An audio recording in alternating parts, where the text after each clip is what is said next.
സ്ത്രീകളുടെ പ്രതികരണം ഏറ്റവും മാന്യമായിരിക്കണം. കാരണം ഇപ്പോൾ എസ്തേർ ഒരു സാധാരണ സ്ത്രീയല്ല.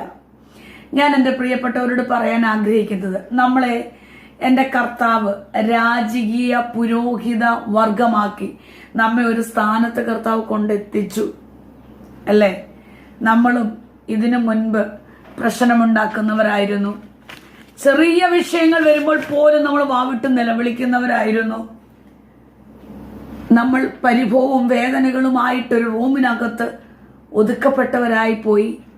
പക്ഷെ ഇപ്പോൾ നമ്മുടെ സ്ഥാനം, യേശുക്രിസ്തു നമ്മെ രാജസ്ഥാനത്ത് കൊണ്ടെത്തിച്ചു. ആ പദവിയിൽ ഇരിക്കുമ്പോൾ ആ പദവിയുടെ മാന്യത നമ്മൾ കാത്തു സൂക്ഷിക്കണം. കാലഘട്ടത്തിനു വേണ്ടി രാജസ്ഥാനത്ത് കൊണ്ടുവന്നതൊരു സ്ത്രീയെ ആണെങ്കിൽ ആണ്. പക്ഷേ ഇപ്പോൾ ഈ കാലഘട്ടത്തിനു വേണ്ടി ദൈവം എഴുന്നേൽപ്പിച്ച സ്ത്രീ രത്നമാ നിങ്ങൾ ഓരോരുത്തരും, നമ്മൾ ഓരോരുത്തരും.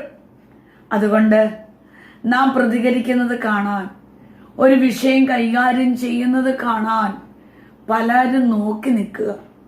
എങ്ങനെ പ്രതികരിക്കും, എന്ത് വിഷയം ഉണ്ടാക്കും, അത് നോക്കി നിൽക്കാൻ ആൾക്കാരിരിക്കുക. പക്ഷേ അതിൻ്റെയൊക്കെ നടുവിൽ പ്രതികരിക്കാതെ ഒന്ന് പ്രാർത്ഥിക്കാൻ മുട്ടുമടക്കാമോ? ദൈവസന്നിധി പോയിരുന്നു ഒന്ന് വാവിട്ട് നിലവിളിക്കുക, ഒന്ന് വാവിട്ട് കരഞ്ഞാൽ മതി. ആരോടും പ്രതികരിക്കണ്ട. നമ്മളെക്കുറിച്ച് സംസാരിക്കുന്നവർ